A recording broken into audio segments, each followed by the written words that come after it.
Radyo Tracker'da liste oluşturmak, oluşturduğunuz listeyi görüntülemek, sonra bu listeye radyo kanallarını eklemek, oluşturduğunuz kişisel listeyi indirmek ve bunu oyun içine aktarıp gerçek zamanlı canlı radyo yayınlarıyla oyun keyfinizi zirveye taşımak için videoyu dikkatle izleyin. Ayrıca Brezilya ülkesine ait özel radyo listesine de bu video sayesinde ulaşabileceksiniz. Hepsi videomuzda. Hadi başlayalım.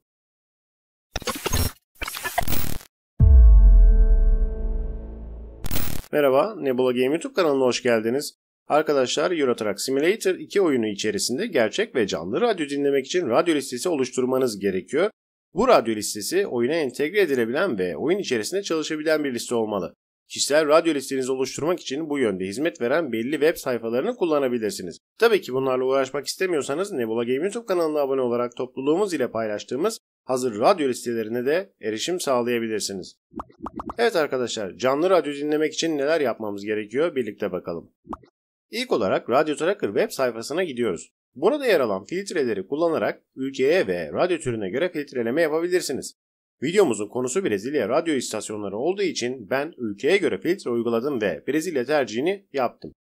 Çok sayıda radyo istasyonu karşımıza geldi. Bu radyoların çalışıp çalışmadığını öğrenmek için sol tarafta bulunan play butonuna basarak kontrol etmemiz gerekiyor. Kontrol ederek hangi radyo çalışıyor ise onları listenize ekleyebilirsiniz. Peki listeyi nasıl oluşturuyoruz onu göstereyim. Radyo kanalının yanında yer alan listeye ekle butonuna basarak bu pencerede açılır menü üzerine tıklayalım. Burada en alt sırada gördüğünüz yeni liste oluştur seçeneğine basarak yeni bir liste oluşturabilirsiniz. Ben Brezilya radyoları adını veriyorum ve listeye ekle seçeneğine basıyorum.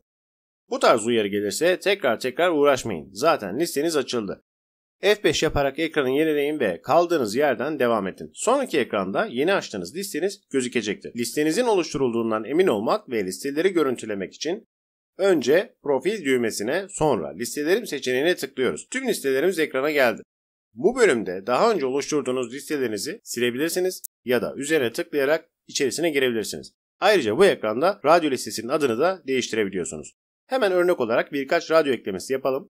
Sağ tarafta listeye ekle seçeneğine tıklayalım. Bu kez az önce oluşturduğumuz listemizin adı açılır menü içerisinde görünecektir. Seçimi yapıyoruz ve listeye ekle diyoruz. Bu yöntemle tek tek bütün radyoları kontrol ederek listenize ekleme işlemi yapıyorsunuz. Bu aşamalar biraz zaman alıyor ve uğraştırıyor. Bu nedenle sizlere kolaylık olması açısından radyo listenizi biz hazırladık.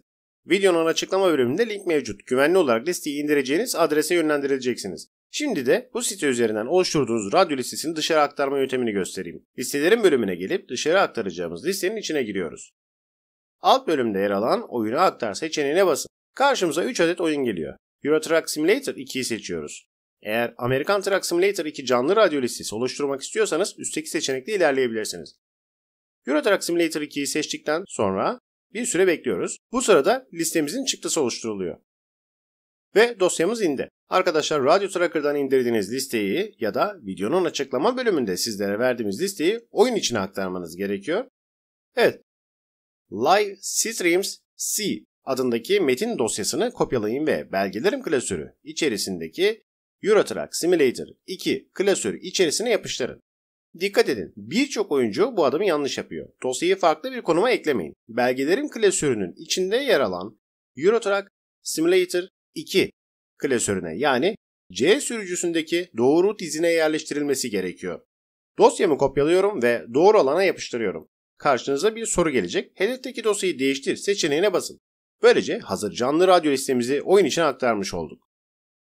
Şimdi oyuna girelim ve radyolarımız gözüküyor mu kontrol edelim. Oyun ekranım açılırken bir hatırlatma yapayım. Bu videonun açıklama bölümünde sizlere verdiğimiz Brezilya radyo listesi her ay düzenli olarak güncellenecektir. Yani eklenen radyolar listeye dahil edilirken artık çalışmayan radyolar da listeden silinecektir. Sizler her ay yeni listeyi indirip oyuna dahil edebilirsiniz. Böylece tamamı çalışan güncel radyolarla oyun keyfinizi artırabilirsiniz. Ayrıca önemli bir bilgi daha vereyim. Bu liste içerisinde çalışmayan bir radyo tespit ederseniz bize yorum bölümünden belirtin. Anında listeyi güncelleyelim. Sizlerin geri bildirimde bulunması sorunsuz bir radyo listesinin ortaya çıkmasına neden olacaktır. Oyunumuz açıldı. Şimdi radyolarımı kontrol ediyorum.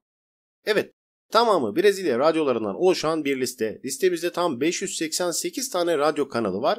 Her radyo kanalını tek tek kontrol ettim ve sadece çalışan radyoları ekledim. Bayağı yorucu bir süreçti ama Nebula Game topluluğu için bu listeyi üretmemiz gerekiyordu ve işte bu video ile birlikte her ay düzenli olarak güncellenen Brezilya radyoları artık sizlerle olacak. Bu arada ben radyolarımı açtım, şu an çalışıyor ve dinliyorum. Ama radyo seslerini video içerikte veremediğim için sizler duyamıyorsunuz. Evet arkadaşlar, kanalımızda bir de Türk radyolar listesi var. Yine her ay güncellenen bir liste. O videonun kartını da yukarıya bırakıyorum. Ayrıca videonun bitiş ekranında karşınıza gelecek 3 video radyo listeleri ile ilgili çektiğimiz en güncel 3 video olacak. Bitiş ekranına da göz atarsınız. Bir videomuzun daha sonuna geldik. Kanalımıza abone olup siz de Nebula Game ailesi içerisinde yerinizi alabilirsiniz. Videomuzu beğenmeyi unutmayın. Önümüzdeki hafta yine değerli bir video içerik ile sizlerle beraber olacağız. Oyun dünyası sonsuz. Biz sadece kaydı durduruyoruz. Görüşmek üzere.